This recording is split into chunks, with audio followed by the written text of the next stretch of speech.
luego a ti. A mí me figura que rindieron en total 112 alumnos en el turno tarde. En el cuarto semestre estamos hablando. Y en la planilla oficial figuran 105 matriculados, o sea que ahí lo ya 7 me eliminan. Pero,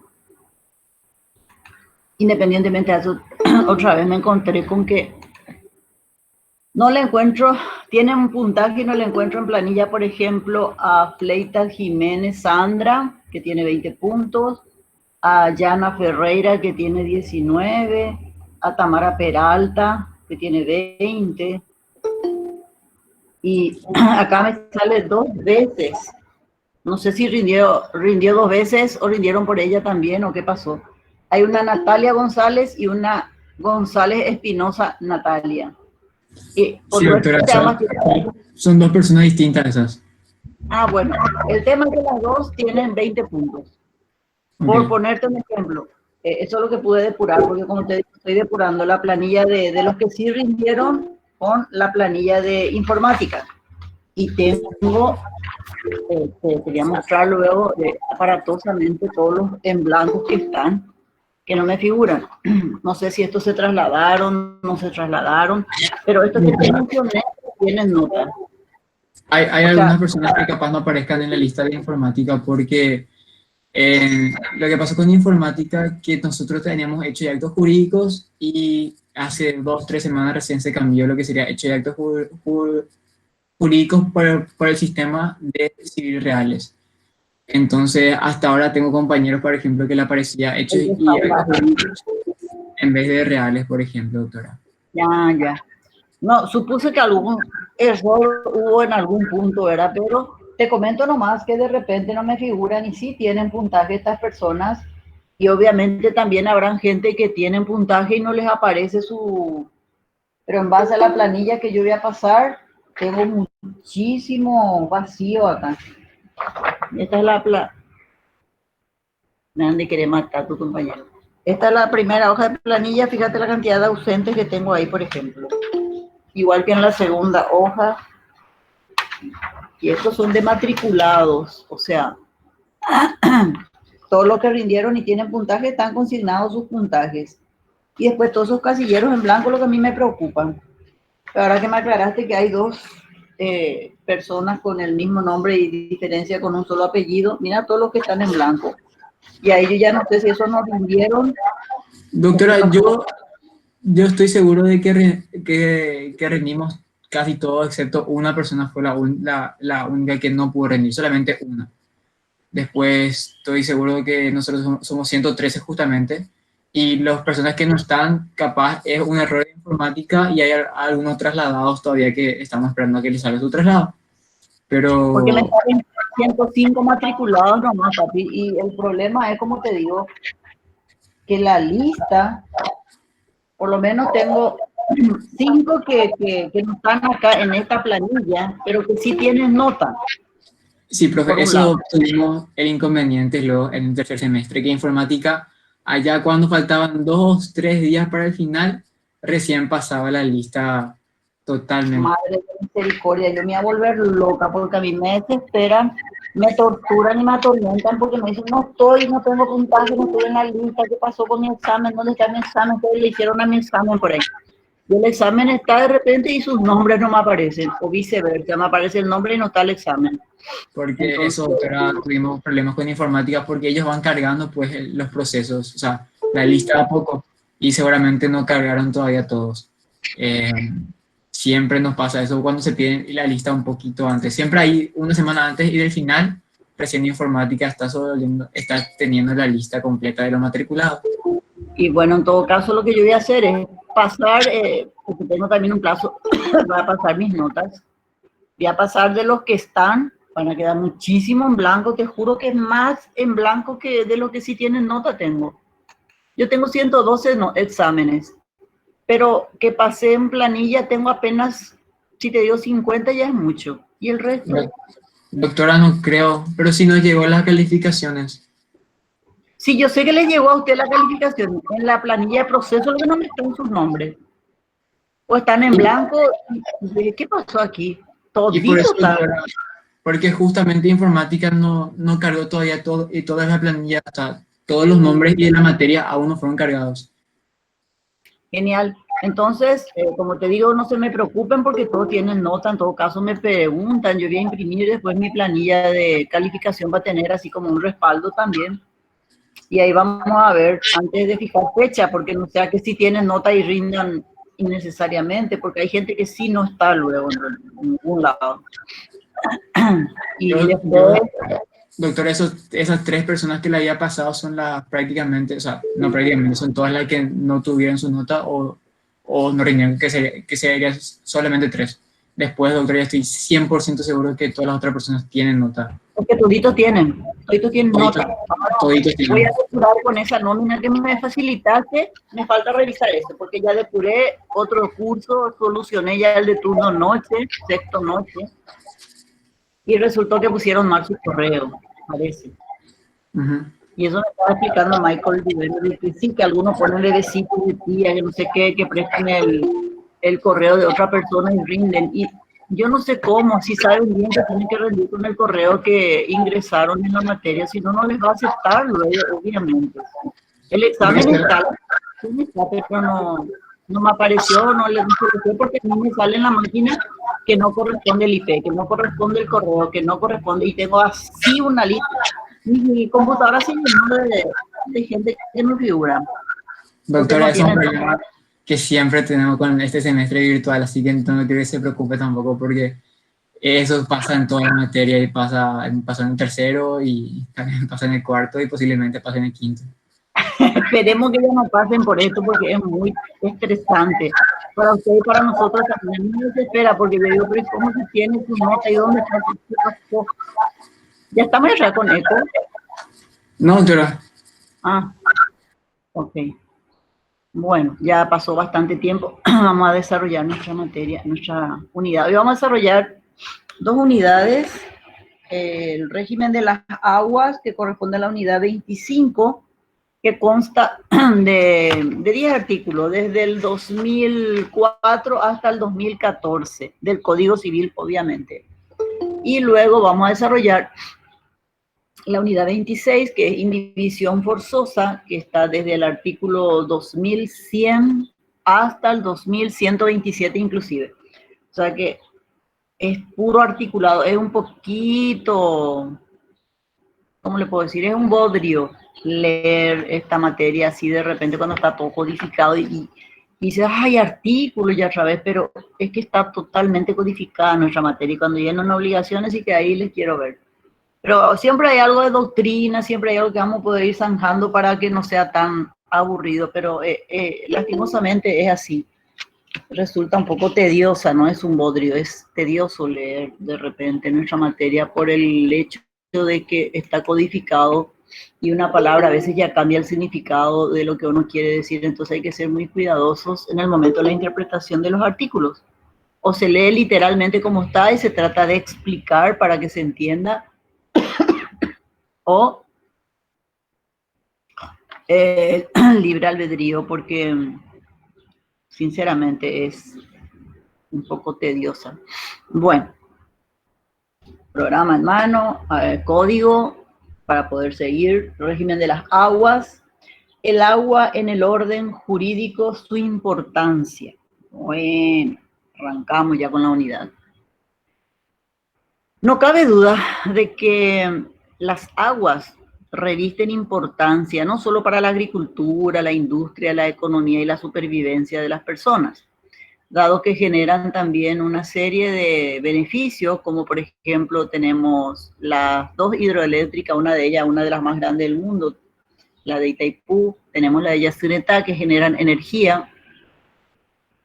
También se las utilizan con fines para la supervivencia, obviamente, para la higiene, para una serie de cosas. De ahí la importancia y la parte económica por sobre todo, porque sin agua obviamente no vamos a poder tener ganado, agricultura, absolutamente nada. Todo ser viviente no puede prescindir del agua, razón por la cual se la considera de suma importancia, y nosotros, país bendecido, tenemos la fortuna, por decir de una manera, de contar con uno de los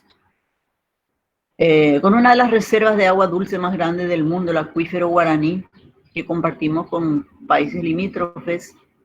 Y obviamente que a futuro ya la guerra no va a ser por el combustible, por el petróleo, sino que va a ser por el agua. Ahí radica la importancia entonces del agua, la trascendencia de que no se concibe la vida sin este elemento vital. Y aparece en tres formas: sólida, líquida y gaseosa. Sólida, por ejemplo, el hielo, los glaciares, líquida las aguas, y gaseosa lo que están en la atmósfera. En fin, detalle menor. También se tiene que tener en cuenta que tenemos aguas que pertenecen al dominio público y privado del Estado y de los particulares, de manera que ya de eso, perdón, estuvimos hablando incansablemente en otras unidades, y vamos a seguir haciendo, perdón, haciéndolo en el transcurso de esta unidad, porque están contemplados varios artículos que ya habíamos desarrollado nosotros con antelación. Entonces, lo que nos queda claro todavía es si pertenecen directamente al derecho público o al privado, pero siempre todo lo que está concerniente al dominio de las aguas, a su aprovechamiento, y también a la defensa y a la protección que estas precisan, están reguladas por leyes, por decretos, por reglamentos y por el mismo código, de manera que el agua tenemos que considerar que es inmueble por naturaleza mientras se encuentra inmovilizada y forma una superficie profunda del suelo. Perdón. Que también se le puede considerar inmueble por accesión, considerando que siempre lo accesorio forma parte de la cosa principal, y obviamente cuando es inmueble por naturaleza, mientras se encuentra inmovilizada y forma parte de la superficie y profundidad. Inmueble también es inmueble y también es mueble. ¿Y cuándo es mueble? Inmueble es cuando, por ejemplo, se puede transportar de un lugar a otro. Por ejemplo, agua que corre por un arroyo en un lago, y yo preciso utilizar, llevo un cubo, un balde. Desde el momento que yo cargo el agua en un recipiente, se convierte en cosa mueble. Eso sí, es dándole una pequeña pincelada de lo que serían la importancia y la característica y la naturaleza del agua propiamente. Obviamente que por su naturaleza misma es inmueble, pero puede ser inmueble por naturaleza cuando se encuentra inmovilizado, inmueble por accesión cuando está sujeto a la superficie, por ejemplo las vertientes que nacen y mueren en una heredad, en fin. Inmueble cuando pueden trasladarse de un lugar a otro. Ahora bien, también tenemos que tener en cuenta la clasificación que se le dan a las aguas. Perdón. Las aguas se clasifican en públicas y privadas. Cuando decimos que son públicas, cuando son pertenecientes al dominio público, y cuando decimos que son privadas, pues cuando pertenecen al dominio privado. Ahora bien, también pertenecen al dominio privado las aguas que brotan de fuentes que existen en estos terrenos privados y las vertientes que nacen y mueren dentro de una misma heredad.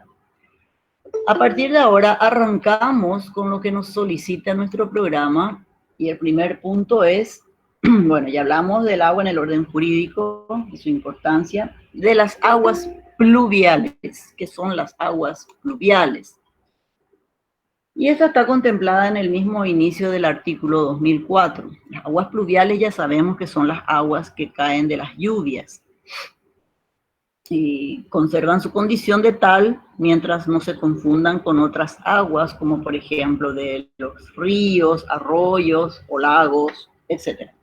Entonces, cuando hablamos del derecho de las aguas o régimen de las aguas, tenemos que tener en cuenta que está constituida por normas que, perteneciendo al derecho público tanto como al derecho privado, tienen por objeto regular todo lo concerniente al dominio de las aguas, a su aprovechamiento, así como las defensas con las consecuencias dañosas. ¿Por qué?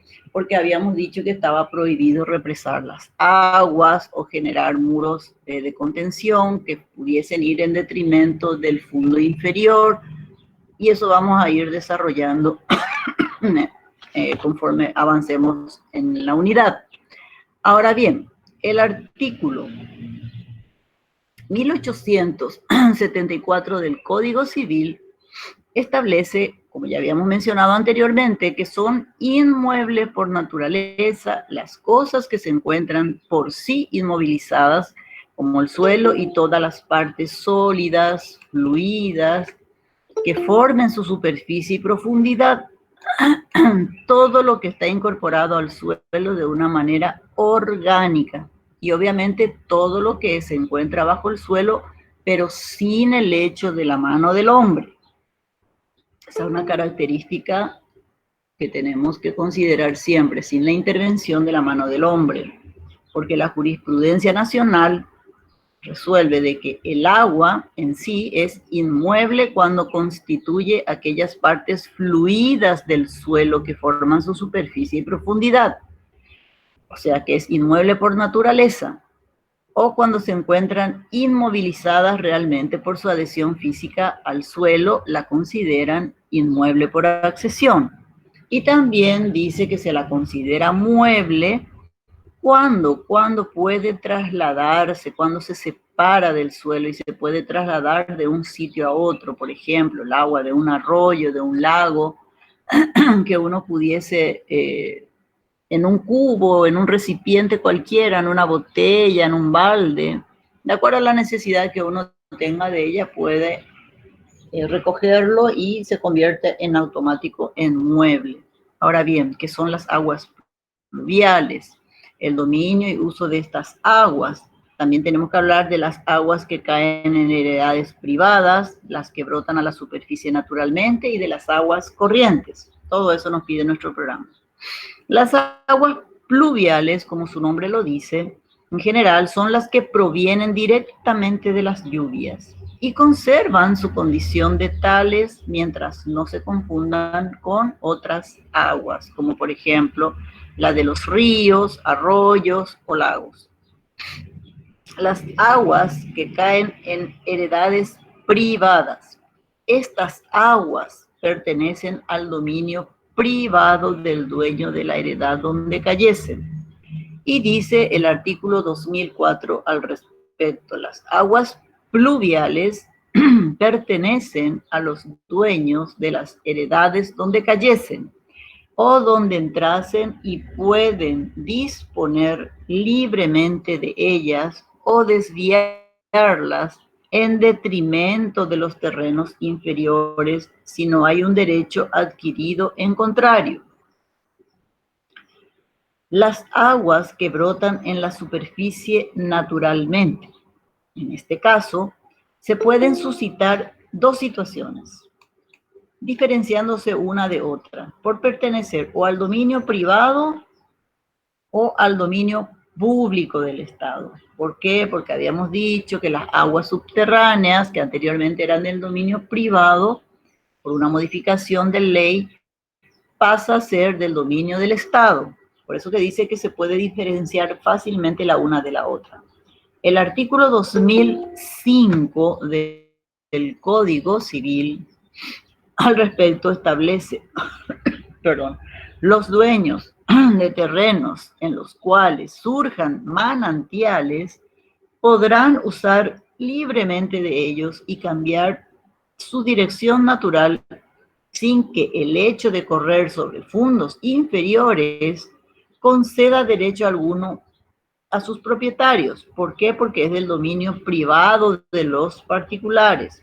El hecho de que el agua que fluye de mi inmueble pase por un terreno inferior no le da ningún derecho a ese terreno, de manera que eso es uno de los inconvenientes que sufren siempre los terrenos inferiores. ¿Y qué son los terrenos inferiores? Los que están en declive, los que están, como podemos decir, en una pendiente, y el terreno superior es el que siempre está en altura, y obviamente que todo lo que está en altura va a tener siempre que sufrir el terreno inferior que va para abajo. Todo lo que arrastre, ya sea agua, piedra, en fin. Vamos a seguir leyendo nuestro articulado. También el propietario de una finca o terreno donde brote o surja un manantial, dice, puede usar y disponer de estas aguas, puede consumirlas e incluso impedir que lleguen a correr sobre fondos inferiores, ya que esas aguas son de su exclusivo dominio. Los manantiales son las famosas aguas surgentes, los cuas que se les llaman comúnmente.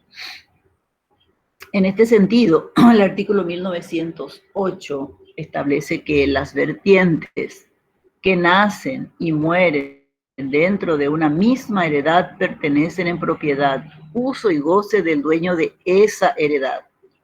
El fundamento legal descansa en el principio general en virtud del cual se considera que todo cuanto se incorpore al suelo pertenece al propietario, partiendo del criterio siempre de que lo accesorio sigue la suerte de la cosa principal. En este caso, el terreno va a ser la cosa principal y lo accesorio sería el agua que está brotando o que está corriendo libremente.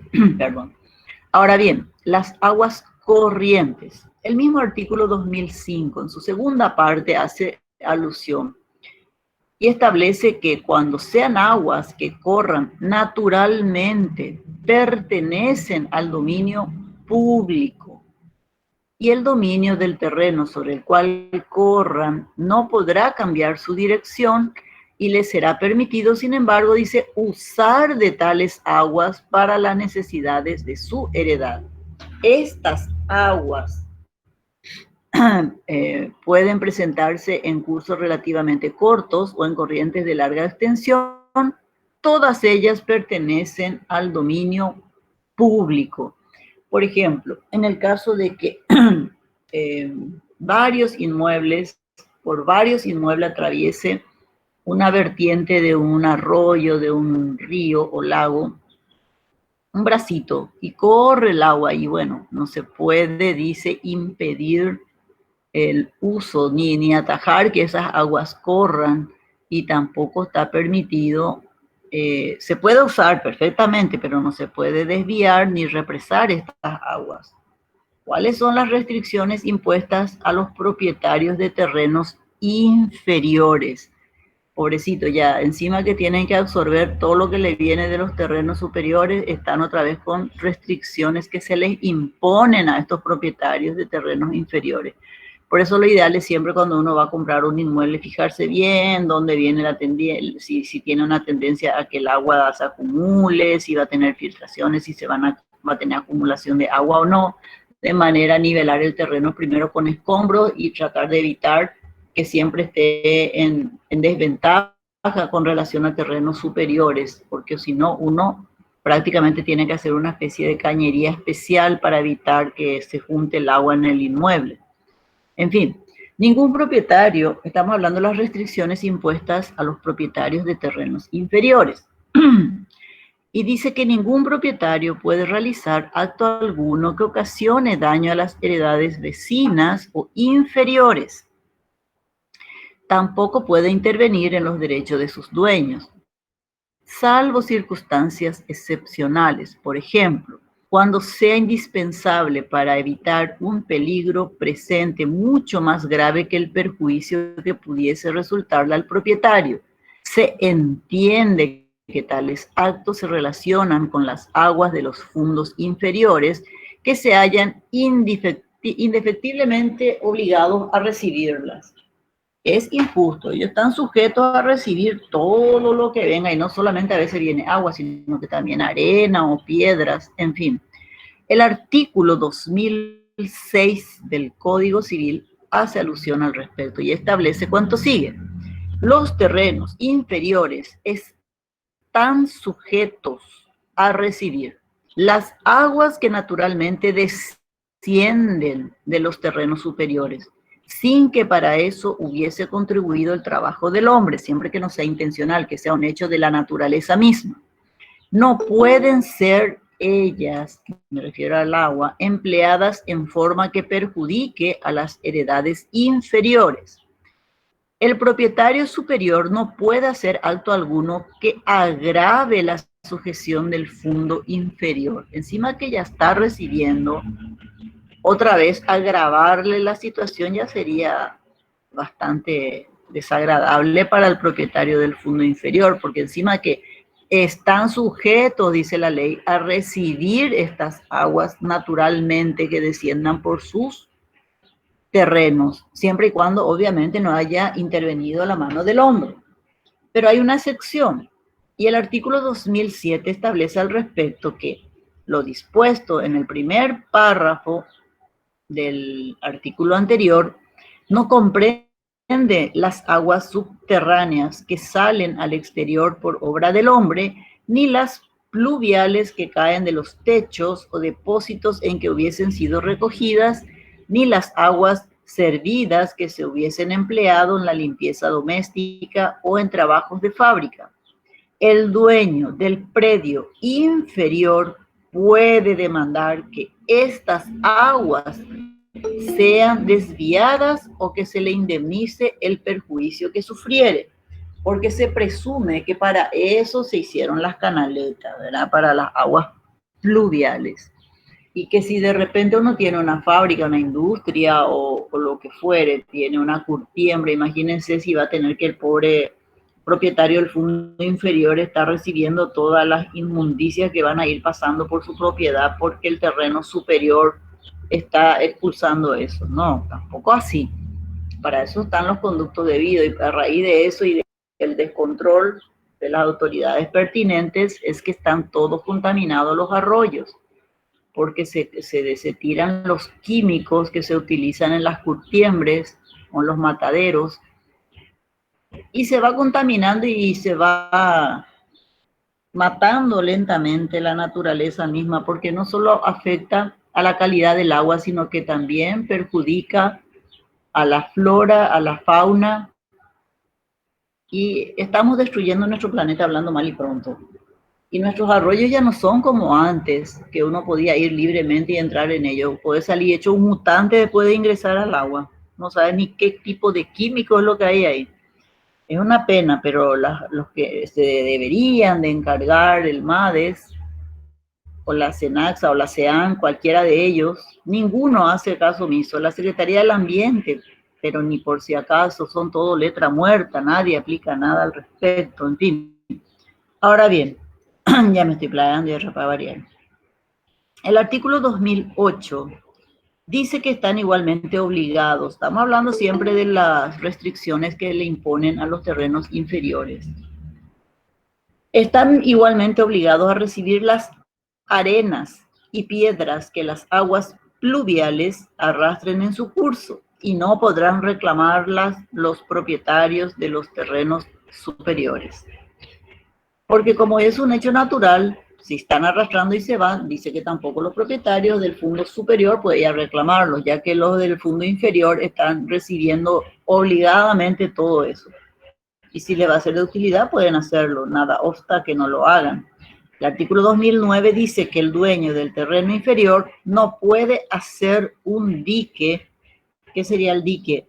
Sería como represar más o menos estas aguas. Un dique alguno que contenga o haga refluir sobre el terreno superior las aguas, arenas o piedras que naturalmente desciendan a él.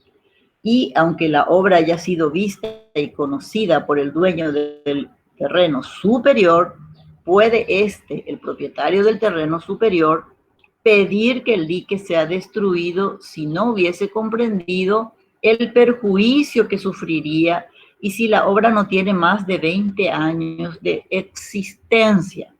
Y ustedes me van a decir, pero ¿y cómo el propietario no se va a percatar de que eso le puede ocasionar un daño irreversible? Y bueno, prima facie, en principio vio, y a la vista y consentimiento, porque tácitamente el que calla otorga. Y si vio que estaban haciendo eso, pero en ese momento no pensó que le iba a generar ningún tipo de daño mayor.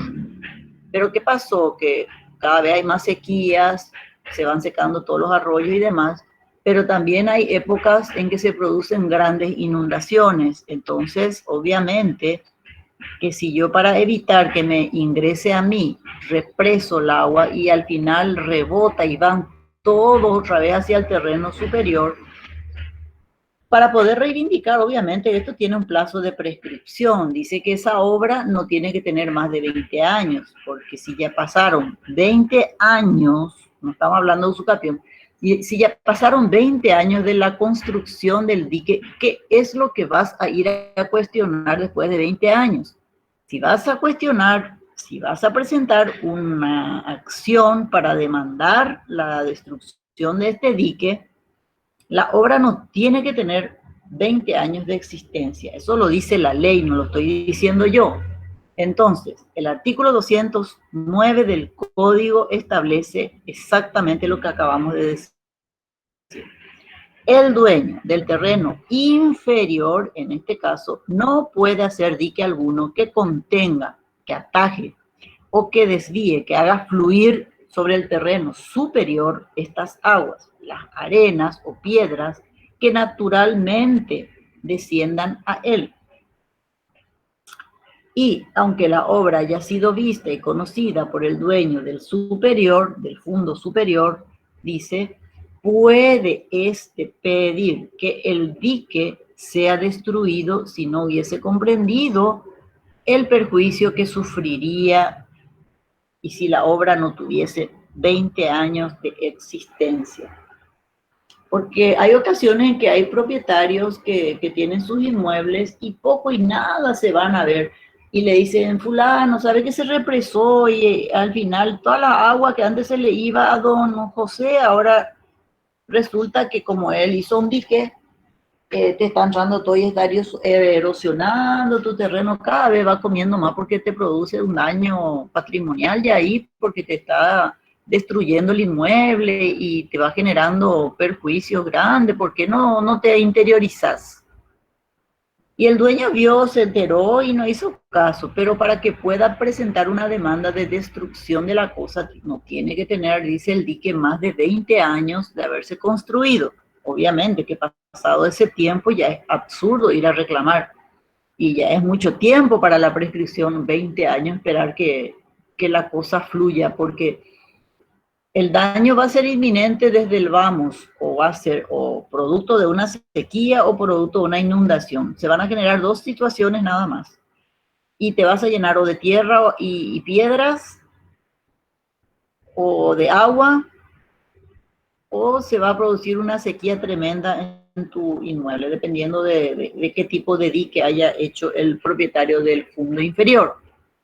Entonces, la facultad de represar sin responsabilidad, el artículo 2010 establece: el que hiciere obras para impedir la entrada de aguas que no está obligado a recibir en su terreno, no responderá por el daño que tales obras pudiera causar.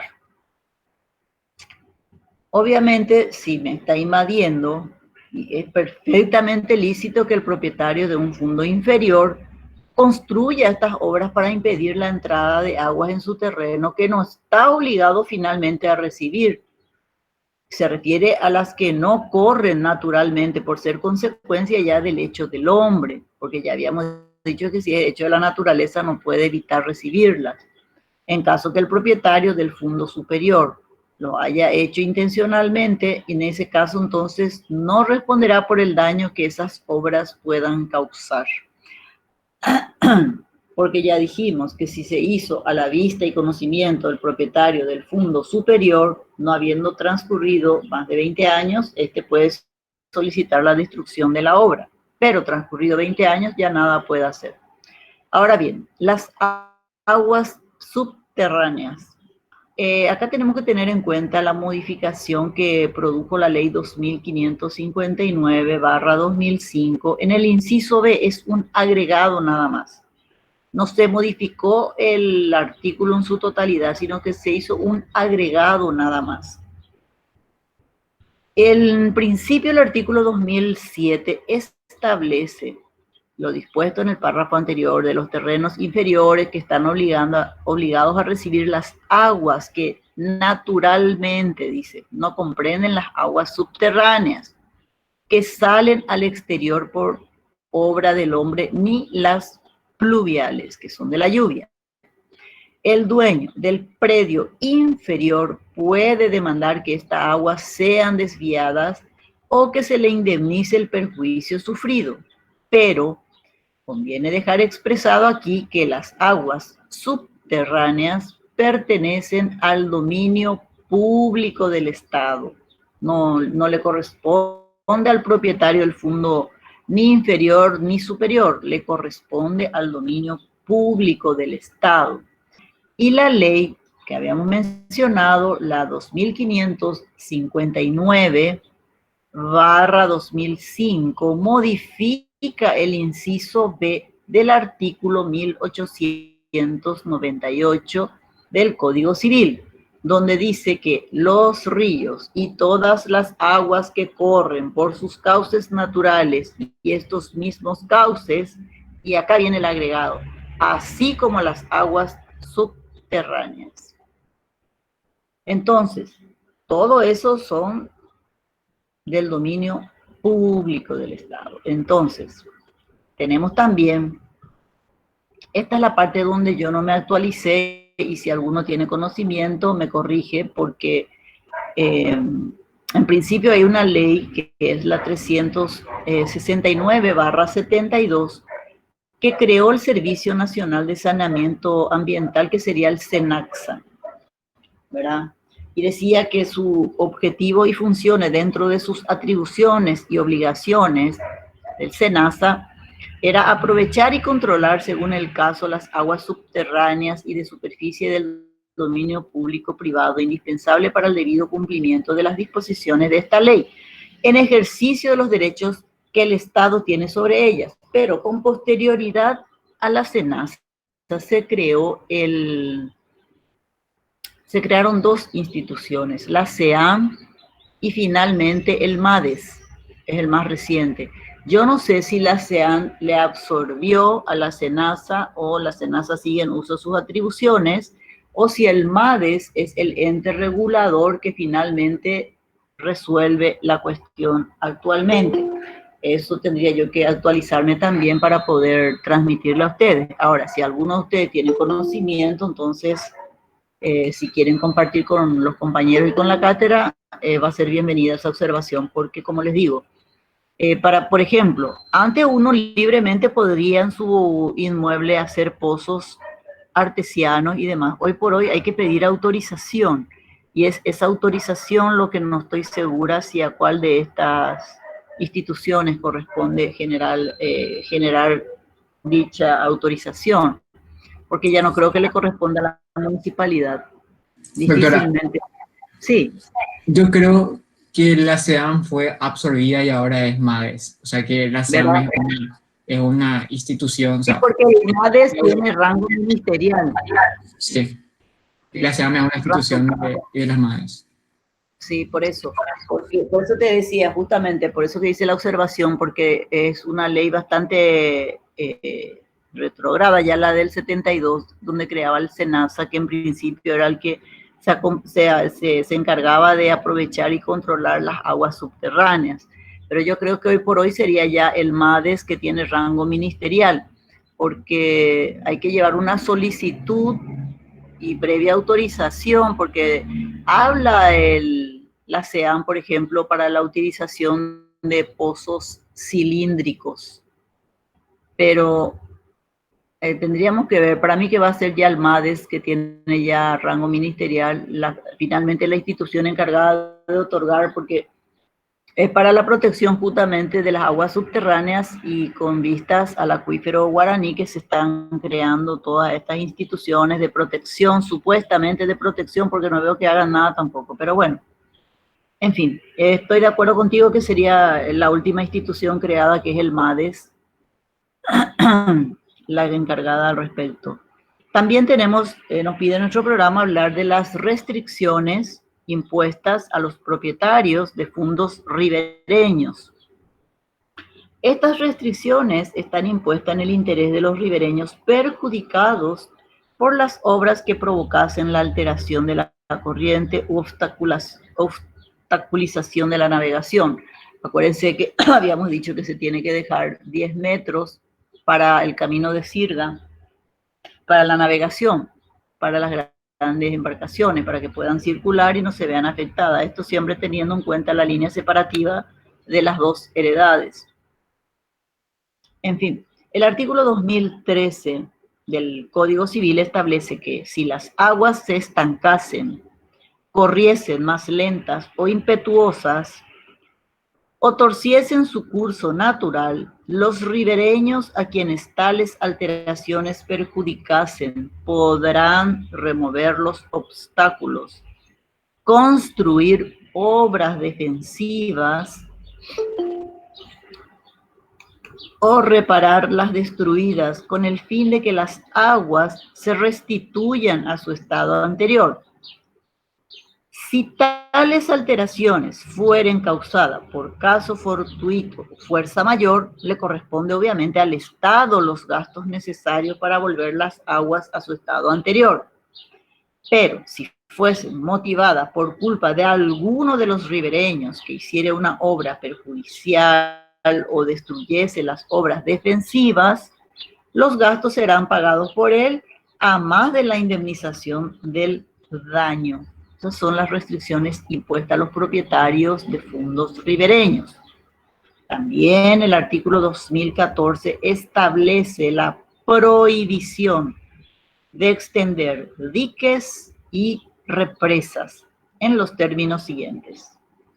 Y acá es muy claro este artículo, es contundente, no deja lugar a duda. Dice que ni con licencia del Estado podrán los ribereños extender sus diques de represas más allá del medio del río o arroyo. Tampoco les será permitido, sin el consentimiento de los otros ribereños, represar las aguas de los ríos o arroyos, de manera que las que crecen fuera de los límites de su propiedad hagan más profundo el cauce en el curso superior e inunden terrenos inferiores o priven a los vecinos del uso de ellas. O sea que eso ni con autorización del Estado se pueden entonces extender diques ni hacer represas. ¿Por qué? Porque la normativa prohíbe todos actos capaces de favorecer a uno en detrimento de otros propietarios de fondos ribereños, impidiendo además, dice, que los vecinos sean privados del uso de las aguas de río o arroyo a que tienen derecho. Obviamente le están cercenando un derecho que de manera natural les pertenece, porque ya que son propietarios ribereños, sabemos que le corresponden a los propietarios de ambas márgenes los cauces que corran o también los márgenes. Habíamos hablado cuando hablamos en la unidad, creo que era la unidad 16, de la formación de islas, del abandono del alveo y demás, la línea imaginaria donde ambos propietarios, a quien pertenece y a los propietarios ribereños, de manera que cada propietario ribereño, ¿o qué quiere decir esto? Que por su terreno corran aguas, les pertenecen y nadie puede ni con licencia del Estado represarlos o hacer diques. Y con eso concluye la unidad, entonces, 25, que hace alusión al régimen de las aguas.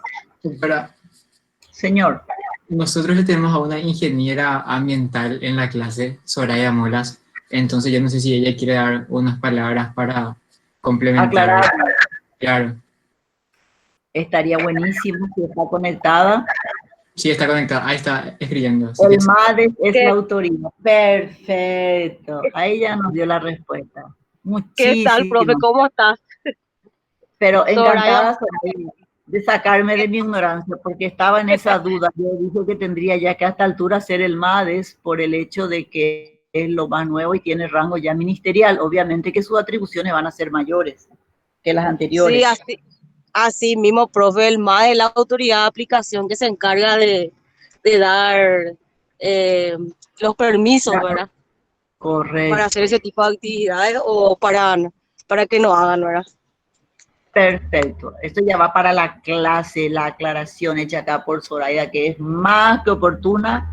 Y te agradezco muchísimo porque estaba en esa nebulosa. Dije que iba a empezar a hurgar si realmente era el MADES, porque como te digo, fueron saliendo en forma subsiguientes así las instituciones y lo último es lo del MADES, de manera que este tiene que ser, del momento que tiene rango ministerial, pues tiene que ser el de mayor autoridad y por supuesto también atribución, de manera que es como estás diciendo, dependerá ya de ellos la autorización para hacer o dejar de hacer ciertas cosas. Correctísimo. Te agradezco, Zoraida, que me hayas aclarado esa duda que tenía, porque hay que Sí, estar profe. actualizado. Y El eso muy autoridad cambiante. administrativa para fiscalizar y sancionar también. Exacto. Pena nomás que no se esté trabajando así con dureza, digamos, de una manera, no sé si es porque estamos en Paraguay y eso también limita en un 50% tratar de hacer bien las cosas, porque si vos haces Así, bien los deberes, le estorbas a cierta gente y perdés tu trabajo. Y si no haces, sos escrachada por la prensa, por toda la... así mismo es, profe. hay situaciones y situaciones que hay que contemplar. Pero bueno, por lo menos tenemos una institución, un ente regulador, que ya es algo. En algún momento yo creo que se ha de aplicar todo como corresponde. Vamos a ser optimistas. Muchísimas gracias, Zoraida, por tu acotación. Muy oportuna. A las órdenes, profe, no es nada. Gracias, mi corazón. Zoraida Molas. Vamos a tener en cuenta que estamos hinchando cada vez que querramos saber algo entonces del MADES. Zoraida Molas. Ahí te vamos a estar atornillando, apiconeando. Bueno, vamos a desarrollar la unidad 26 que corresponde a la indivisión forzosa. Y como les había dicho, van desde el artículo 2100 hasta el 2127 sucesivamente, o respectivamente, como quieran llamarlo. Acá tenemos distintos supuestos, obviamente que no vamos a leer los 120 artículos porque no nos va a alcanzar la hora para poder dar lectura a todos, pero para el manejo de ustedes hago la salvedad de que consta esta unidad en estos artículos, desde el 2100 al 2127 respectivamente. Y vamos a ver los distintos supuestos de indivisión forzosa, porque es una figura que se confunde muchas veces con el condominio y vamos a ver por qué. Bueno, los distintos supuestos. Ya como vimos en la lección anterior, cuando hablamos del condominio o del dominio y el condominio mismo, en el condominio el principio básico que se mantiene es que los condóminos pueden pedir en cualquier momento la división de la cosa común, pero la ley admite ciertos casos de indivisibilidad. ¿Qué quiere decir? Que pueden surgir de la voluntad de los propios condóminos cuando es contractual, del testador cuando es por acto de última voluntad o por la misma ley. Era la forma de constitución, no es era, es la forma de constitución del condominio, por contrato, actos de última voluntad y por disposición de la ley. Sin embargo, en la indivisión, esta se origina en la voluntad de las partes y es esencialmente precaria, pues tiene un término máximo que no puede exceder de 5 años. La indivisión no puede exceder de 5 años. Y esto está contemplado en el artículo 2087 del Código Civil. Cuando la indivisión tiene su origen en la ley, tiende a tener carácter permanente, lo que motiva un régimen legal propio y distinto al ordinario, que dice que es de 5 años, ¿verdad? Ahora bien, ¿cuándo decimos que hay una indivisión forzosa? Y el artículo 2100 nos va a llevar a aclarar este punto, porque establece que habrá indivisión forzosa cuando el condominio sea sobre cosas afectadas como indispensables al uso común de 2 o más heredades que pertenezcan a diversos propietarios. ninguno de los condóminos podrá pedir la división sin el acuerdo unánime de los demás, o mientras uno solo de ellos tenga interés en la indivisión. Los derechos que en tales casos corresponden a los condóminos no son a título de servidumbre, sino a título de condominio. ¿Qué quiere decir esto? Que las copropiedades no pueden usar de la cosa común, sino para las necesidades de las heredades en el interés de las cuales la cosa ha sido dejada indivisa. Los accesorios, cosas indispensables al uso común, al que se refiere esta normativa, deben estar afectadas al servicio de dos o más heredades. Pueden estar sometidas al régimen del condominio, porque si pertenecieran a un solo propietario, este va a ejercer sobre ella un derecho exclusivo, que no se puede dar en el caso del condominio. Y también la utilización por el vecino devendría imposible a no ser que se constituyera una servidumbre, como la de paso, por ejemplo. Como ejemplos de estas cosas accesorias indispensables, se pueden citar los pasillos, callejones, canales, canaletas de desagüe, pozos, etc. Ahora bien, ¿cuáles son los distintos supuestos de indivisión forzosa? Y esto suele ser pregunta de examen, así que tomen nota. Los supuestos casos de indivisión forzosa. Son 4 casos nada más. Generalmente se pone un distractor, por eso que les aclaro que son 4 casos, y si ustedes diferencian bien cuáles son, no van a pisar el palito como se dice comúnmente. Porque si en el examen le dice cuáles son los supuestos de indivisión forzosa, o puede que diga el enunciado, los distintos supuestos de indivisión forzosa son, y le ponen 5 o 6 casos, que van a ser 2 de ellos distractores. Generalmente con uno ya es más que distractor, porque al equivocarse en uno ya se equivocan en todo, ya es invalidada la respuesta. Aunque generalmente se aplica el indubio cuando por ejemplo, se acierta 3 de 4 y bueno, y se considera por lo menos un punto si es que le va a faltar al alumno para no reprobarle. Son situaciones que ya quedan a criterio de la cátedra, pero lo ideal es tener clara la película para que no pisen el palito con el distractor. ¿Cuáles son los distintos supuestos de la indivisión forzosa? El condominio de accesorio indispensable para el uso común de 2 o más heredades. Segundo, los condominios de muros, cercos y fosos que son utilizados como sistema de separación entre 2 o más heredades. Tercero, la hipótesis en que la división pudiese resultar nociva por cualquier causa. Y cuarto, el condominio de cosas comunes en la propiedad horizontal. Solamente estos 4 supuestos son los que se consideran de indivisión forzosa. Ahora bien, la naturaleza jurídica.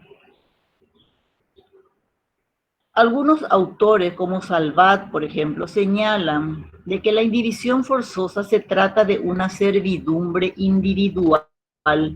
¿Por qué? Porque dice que la indivisión existía únicamente en beneficio de las heredades linderas, pero no de su propietario. Y porque la indivisión existía para las necesidades de esas heredades. Esta teoría que sostenía Salvat está totalmente desechada por nuestro Código Civil, que considera una copropiedad con indivisión forzosa. Entonces, la naturaleza jurídica es que es considerada una copropiedad con indivisión forzosa. Bueno. Uso de la cosa. La regla establecida en el artículo 2001 dice que cada cada uno de los condóminos puede usar de la totalidad de la cosa común y de sus diversas partes como de la cosa propia, bajo la condición de no hacerla servir a otros usos que aquellos a que está destinada y no estorbar el derecho igual de otros condóminos. El destino de la cosa común se determina no habiendo convención por su naturaleza misma y por el uso al cual ha sido afectada. O sea que tiene dos limitaciones: no hacerla servir a otros usos que aquellos para los cuales fueron destinados, y tampoco estorbar el derecho real de los condóminos. ¿Y esto a raíz de qué surge? A raíz de la clase de indivisión forzosa que puede ser o legal o voluntaria. Voluntaria ya sabemos que es por el acuerdo de las partes, por un acuerdo de voluntad, por un contrato. Pero cuando se dice que la indivisión forzosa es legal, y el artículo 2102 dice de que habrá indivisión forzosa cuando la ley prohibiere la división de una cosa común o cuando la prohibiese una estipulación válida y temporal de los condóminos o en el acto de última voluntad también temporal que no exceda en uno y otro caso el término de 5 años, o cuando la división fuere nociva por cualquier motivo, en cuyo caso debe ser demorada cuando sea necesario para que no haya perjuicio a los condóminos. La indivisión legal es la que tiende a perdurar en el tiempo, por lo menos mientras subsista la causa legal que les ha dado origen. Ahora bien, vamos a entrar en otro tema que es la medianería. El régimen jurídico de la medianería se basa en el principio de la indivisión forzosa. ¿Por qué? Porque el legislador considera que existen motivos de interés social que aconsejan privar a los particulares de facultades en cuyo ejercicio puedan colocar arbitrariamente muros e impedir a los vecinos el goce de ellos, aún mostrando predisposición a pagar por el provecho pretendido. Por eso el artículo 2103 establece que el condominio de los muros, fosos y cercas que sirven de separación entre dos heredades es de indivisión forzosa. Un muro es medianero y común de los vecinos de las heredades contiguas que lo han hecho construir a su costa en el límite separativo de las dos heredades. ¿Cuáles son las condiciones para que exista un muro medianero? Y hay tres condiciones. Debe haber, primero, un muro divisorio. Segundo, de uso común de las heredades vecinas o contiguas. Y tercero, que debe ser construido a costa de ambos propietarios. Y si fue por uno solo de ellos, surge la obligación del otro de adquirir la medianería. ¿Qué quiere decir esto? Que si solamente yo construyo el muro medianero, solamente yo puedo usar y disponer de dicho muro, pero también le asiste al propietario de la heredad colindante correr con los gastos en partes iguales, 50 y 50, me paga lo que yo, sobre el total se parte a la mitad, entonces compartimos el muro medianero, porque existe una distinción entre el muro que está encaballado, que se le dice a aquel que se levanta sobre el límite mismo de dos heredades o de unas fincas contiguas, en forma que la mitad de este muro está sobre una propiedad y la otra mitad en la propiedad vecina. Ahora bien, el muro contiguo es aquel que se construye en el límite mismo, pero totalmente sobre la propiedad del propietario que lo construyó. Esa es la pequeña distinción. Y de este modo, si el muro, cerco o el foso que ha sido construido por uno de los vecinos en su terreno, ahí ya no existe condominio ni presunción de medianería. Es la única figura donde se contempla la presunción, la medianería. ¿Y por qué decimos esto? Porque el artículo 2104 establece que se presumen medianeros mientras no se pruebe lo contrario por instrumento, sea público o privado o por signos materiales, los muros divisorios entre edificios contiguos hasta el punto común de elevación, las paredes divisorias de patios, jardines, quintas u otros espacios abiertos y los vallados, cercas, setos vivos, zanjas y acequias que dividen los predios rústicos, a no ser que una de las heredades se halle cerrada. Subsiste la presunción si ninguna de las dos quedase cerrada. Ojo con esta parte, se considera signo contrario a la medianería de las zanjas y acequias el hecho de estar la tierra extraída para abrirlas o para su limpieza en una sola heredad, en cuyo caso se presumen del dueño de esta. Por eso que solamente en la figura de la medianería existe la presunción, porque la ley siempre es tajante, o es de ambos, o es de una de las heredades, o el otro puede. Sin embargo, se admite la presunción en el caso de la medianería.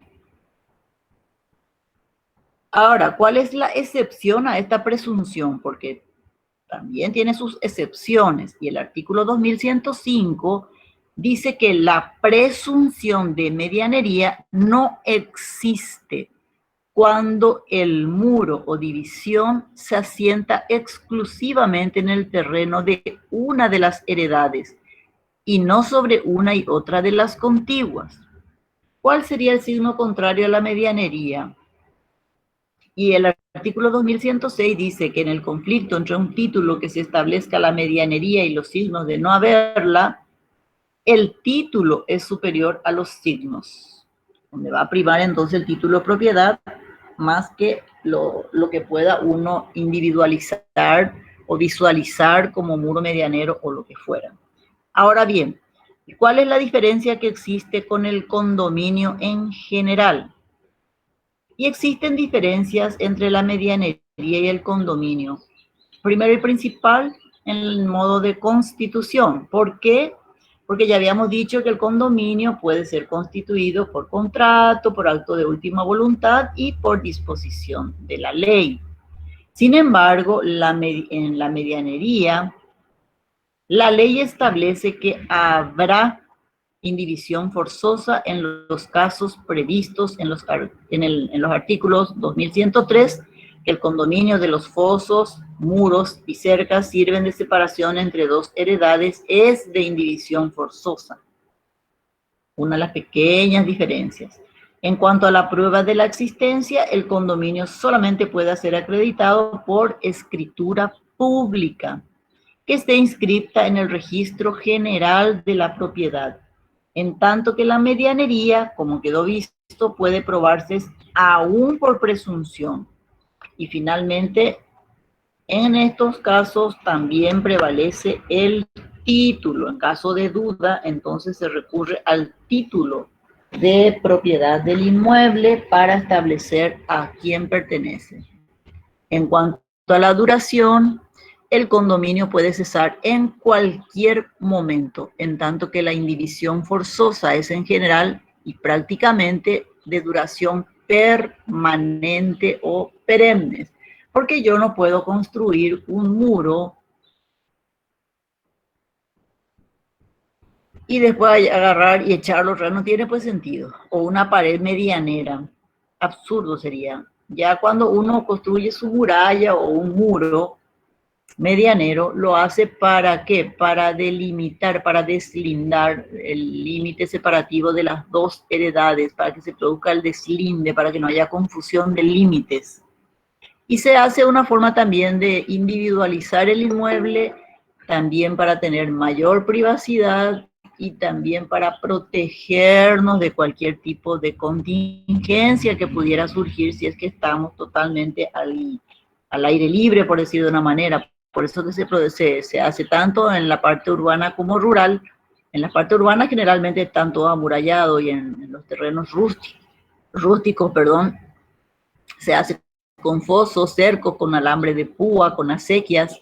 Se hacen, por ejemplo, con muros de plantas, a esas plantitas lidustrina, creo que le llaman, y con eso se hacen los muros divisorios, porque se genera como una especie de pared de arbolitos, y se pone en el límite separativo de ambas heredades. En fin, ahora bien, en cuanto a las facultades y deberes que generan, en el condominio se generan obligaciones por conservación y reparación, en el derecho de uso y goce de la cosa como en el dominio. Sin embargo, en la medianería se establecen varias restricciones y derechos previstos en los siguientes artículos, que van desde el 2107 al 2121. O sea que medio como que me van a tirar con un zapato si es que les voy a hacer leer todos estos artículos, pero están contemplados las restricciones hasta ese artículo. También tenemos que hablar del derecho de abandono. Es la última parte ya de casi la última parte de nuestro programa, porque tenemos que hablar todavía de la acción de deslinde también. Cuando se habla del derecho de abandono, si uno de los condóminos no quisiere contribuir a los gastos de reparación o construcción, puede hacer abandono de su derecho de acuerdo a lo establecido en el artículo 2107 en su segunda parte y 2108 respectivamente.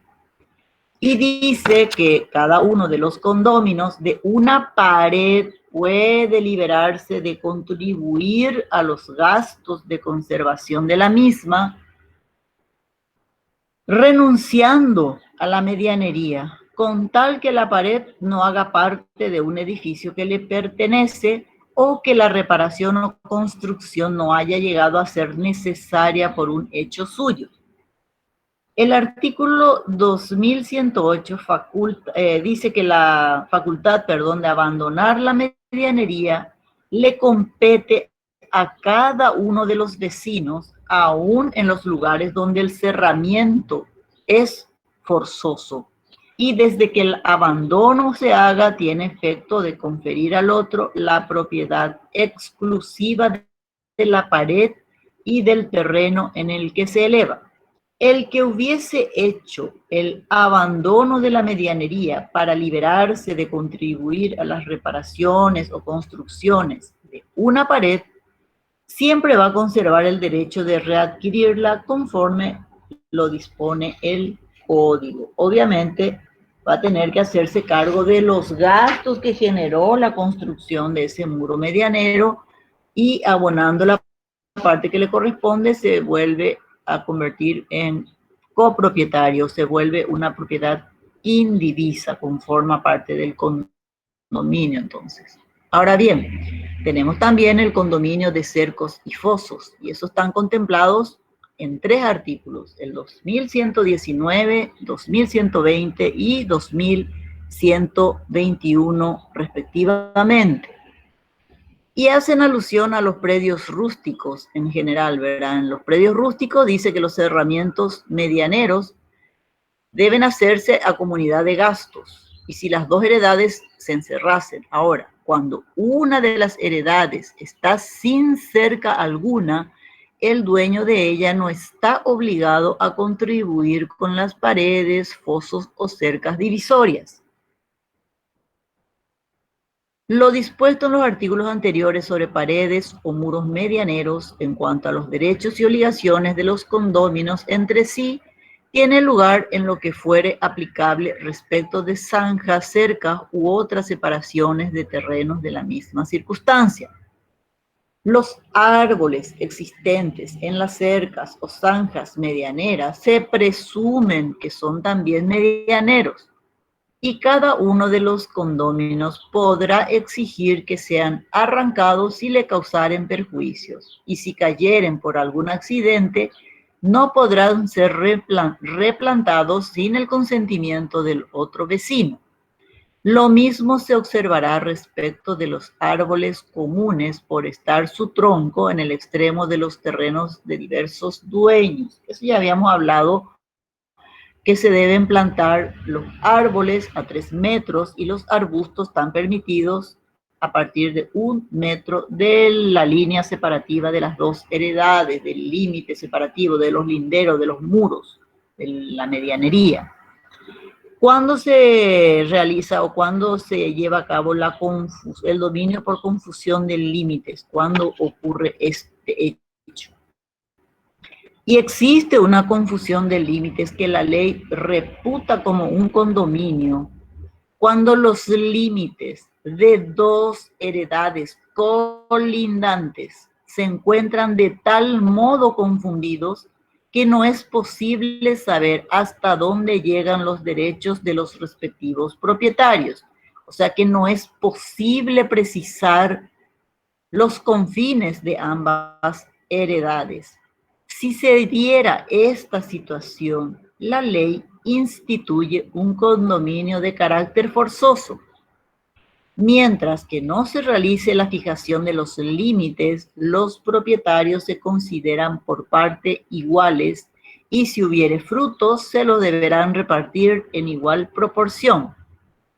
Y esto se establece en el artículo 2124, que dice: el propietario de terrenos cuyos límites estuviesen confundidos con los del fundo colindante, repútase condómino con el dueño de este y tiene derecho para pedir que los límites confusos se investiguen y demarquen. Obviamente, uno no va a estar muy tranquilo sin saber dónde comienza y termina su inmueble.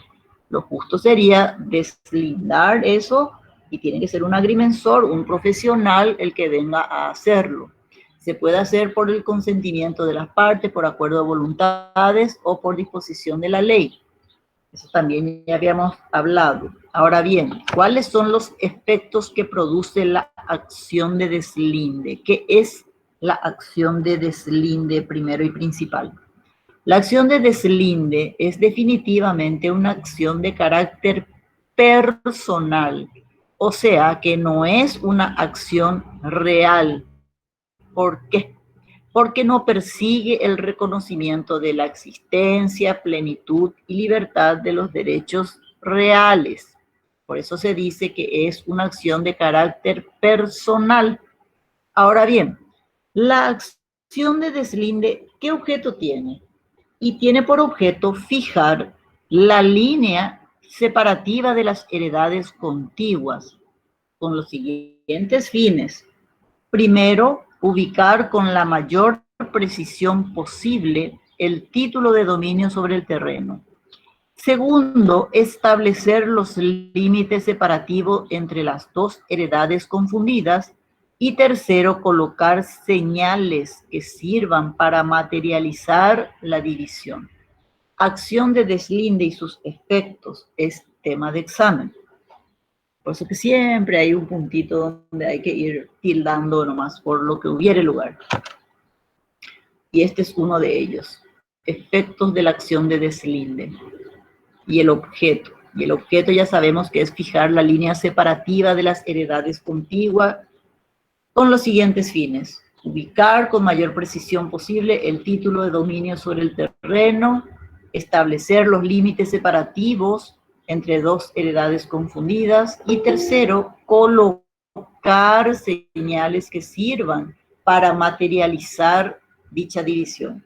Ahora bien, la acción de deslinde tiene por antecedente indispensable la contigüidad y confusión de dos predios rústicos Esto está en el artículo 2125. Y ella dice, no se da para dividir los predios urbanos, que es lo que habíamos señalado anteriormente. Esto se genera en los predios rústicos.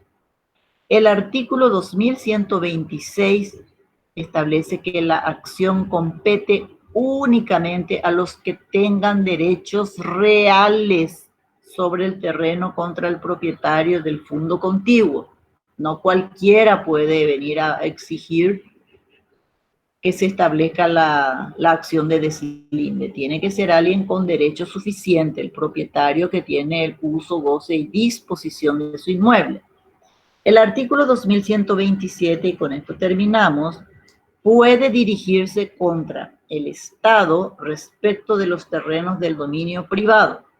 El deslinde de los fondos del dominio público corresponde a la jurisdicción administrativa. El artículo 2026 establece que las operaciones de deslinde, sean judicial o convencional, debe practicarse por profesionales autorizados por la ley. De manera que no cualquiera puede ir y hacerse el ídolo y decir, no, tu terreno y vamos a medir, y no. Esto se hace por vía judicial o convencional, por el acuerdo entre las partes, o si no están conformes, se procede a la vía judicial, donde van a ser profesionales autorizados por ley los que van a venir a realizar el deslinde de las propiedades que aparecen confundidas, para saber dónde comienzan y dónde terminan respectivamente. Y con eso damos entonces por finalizada la unidad 26, que corresponde a la indivisión forzosa. Y es forzosa escuchar esta unidad porque está totalmente articulada y es un poco tediosa. Pero como verán, tenemos 2 o 3 puntos que son tema de examen, de manera que no hay que subestimarle tampoco a esta unidad por completo. Les agradezco muchísimo que se hayan conectado en tiempo y forma y nos volvemos a ver en la siguiente clase para el desarrollo de otras 2 unidades respectivamente. Cualquier cosa, cualquier duda, estoy a su entera disposición. Muchas gracias, buen resto de jornada. Gracias, doctora. Gracias por la predisposición.